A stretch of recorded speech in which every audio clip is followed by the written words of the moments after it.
Os 4 diagnósticos de doenças psiquiátricas de vilões de terror e suas vítimas. Não é de surpreender que muitos vilões de filmes de terror sofram de doenças mentais graves, distúrbios mentais ou doenças físicas que causam um comportamento bizarro. Tornando-se monstros, eles cometem atrocidades em vítimas inocentes, perseguindo, assassinando, estuprando, molestando e intimidando suas presas. Um ciclo vicioso de tormento, sofrimento, loucura e wrongdoing às vezes é criado, no qual as vítimas se tornam as vítimas de outras pessoas, que frequentemente são culpadas de nothing mais do que estar no lugar errado na hora errada.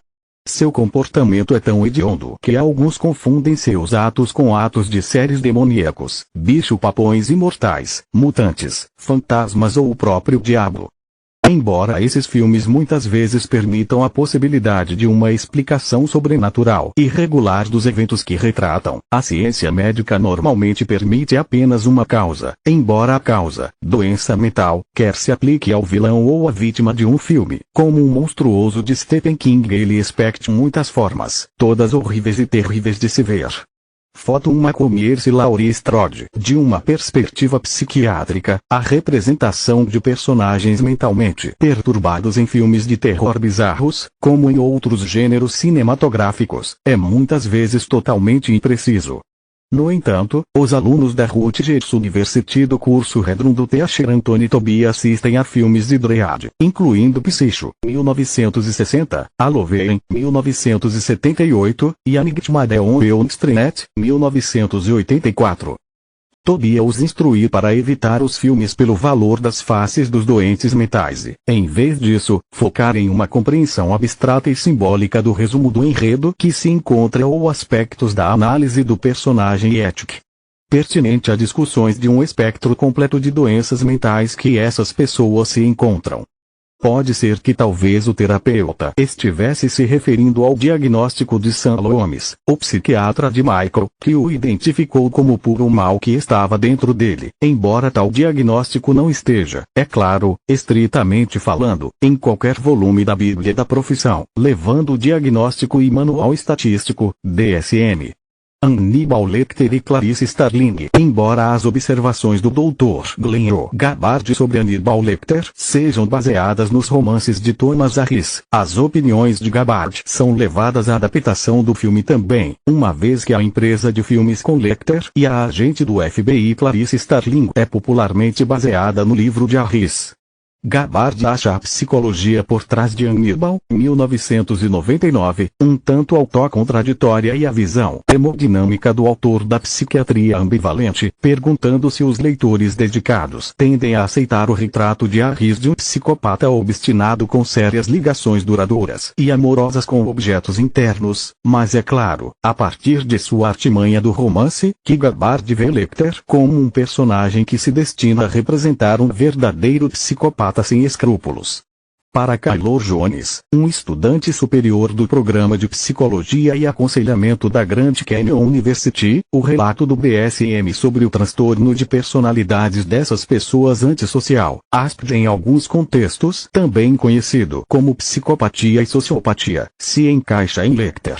ASP é definido, diz ela a respeito do assunto, como um desprezo implacável, habitual e gerando uma violação do respeito pelos outros, sociedade, o que certamente parece descrever um muitas vezes carismático e superficialmente lindo, elegante e charmoso assassino que é capaz de arquitetar rapidamente as pessoas e determinar como eles podem ser melhor manipulados e quem pode desligar sua empatia à vontade. Muitas das vezes a psicologia e a psiquiatria apoiam as caracterizações de Harris de seu vilão como um psicopata antissocial, mas e quanto a Starling? Que efeito seu conflito extenuante com Lecter provavelmente teve sobre o agente do FBI? Para descobrir, para isso nos temos que passar dos lindos romances de Harris para a série de emissora de televisão da CBS Clarice, 2021. Quando a série começa um ano após a onda de assassinatos de Buffalo Bill e se concentra em Starling em vez de Lecter, retratando Starling como ele já vem sofrendo de transtorno de estresse pós-traumático, PTSD, como resultado de seu encontro com Lecter e, na realidade, como resultado dela própria infância. Como os espectadores provavelmente se lembrarão, os barulhos estridentes dos cordeiros sendo mortos na fazenda de seu parente em Montana traumatizaram quando criança, fazendo ter pesadelos com eles. Fred Krueger nasceu em Thompson Nightmare Elm Street de Wes Craven, 1984, ambientado na cidade imaginária ou abstrata de Springwood, Ohio, apresenta a perseguir a adolescente Nancy Thompson e seus amigos da escola, alguns dos quais Fred Krueger assassina.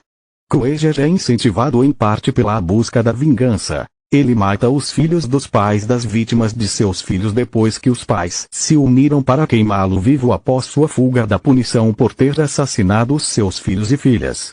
No entanto, Krueger também é inspirado pelo transtorno pedofílico, cujo componente sexual é indicado pelo fato de suas vítimas terem sido assassinadas em suas camas e dentro de suas residências. Tobias também sente uma complicação sugerida pelo comportamento da mãe de Nancy, Marge, que ele suspeita ter tido um caso com Krueger.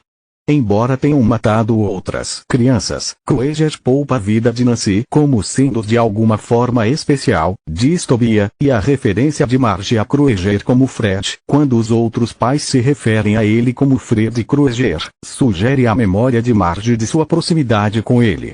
Além disso, Marge guardou muito bem as lembranças de Krueger, que foi o seu chapéu e luva, comportamento bizarro ou se Fred fosse nada mais do que um assassino de crianças.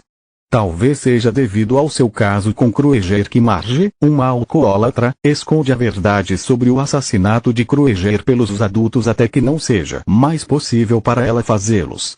Enquanto isso, a senhora Nancy parece intuir a verdade durante seus sonhos. Embora a história de Fred como um assassino de crianças terrível seja finalmente liberada por sua mãe, a descoberta da senhora Nancy é uma visão metafórica para a recuperação de suas memórias perdidas. Quando Fred a está perseguindo, ela corre em desespero para o porão de sua casa para se abrigar. Ela possivelmente foi presa na sala da caldeira de Fred, porão. As próprias condições psicológicas da senhora Nancy é baseada no transtorno de pesadelo, ND, diz o Dr. Tobias, e uma síndrome definida por meio de repetidos despertares com a lembrança de sonhos pesadelos, gerando e envolvendo ameaças à sobrevivência de sua própria pessoa, por exemplo, como os sonhos repetidos de Nancy de ser caçada por um assassino de crianças altamente perigoso em seus sonhos. Foto 4 Leatherface e Sally Hardest Bom. De acordo com o remake de 2003 do clássico de 1974 de Tobe Hooper, The Texas Chainsaw Massacre, o vilão Leatherface sofre de uma doença neurodegeneração. Embora o filme seja um pouco meio que vago a respeito do tipo específico da doença neurodegenerativa de que Leatherface sofre, possivelmente porque o próprio significado do termo é difícil de definir algo, mesmo entre os especialistas médicos, é possível que, em decorrência de sua doença, ele também pudesse sofrer de neoplasia, edema, hemorragia e trauma do sistema nervoso central. Se o diagnóstico de Leatherface, feito quando ele tinha seus 12 anos de idade, estar correto, o caso dele é raro, já que pessoas mais idosas correm muita vergonha de sua própria aparência. Então ele começou a usar uma pequena máscara feita de couro para poder esconder o seu rosto. Esse hábito continuou na idade adulta e, eventualmente, na verdade, a máscara praticamente se tornou uma parte do corpo dele. Os crimes de Leatherface e sua família tiveram muitos efeitos terríveis em suas vítimas, incluindo a última garota Sally Hardest, que ela sozinha conseguiu escapar com vida à violência dos vilões no famoso massacre da Serra Elétrica. Após fugir na traseira de um caminhão velho na conclusão do filme original da franquia, Hardest se torna uma pessoa desequilibrada, reclamando e delirando sobre suas experiências psicológicas antes de ela se tornar uma catatônica. O seu destino final é incerto. Devido à continuidade frouxa entre os elementos da trama dos filmes da franquia, Hardest faleceu no ano de 1977, Leatherface, The Texas Chainsaw Massacre 3.990, ela conseguiu sobreviver como paciente de hospital Texas Chainsaw Massacre, The Next Generation 1994 ou gasto anos em um manicômio totalmente isolado de tudo, só escuridão e solidão, Texas Chainsaw Massacre Remake de 2003.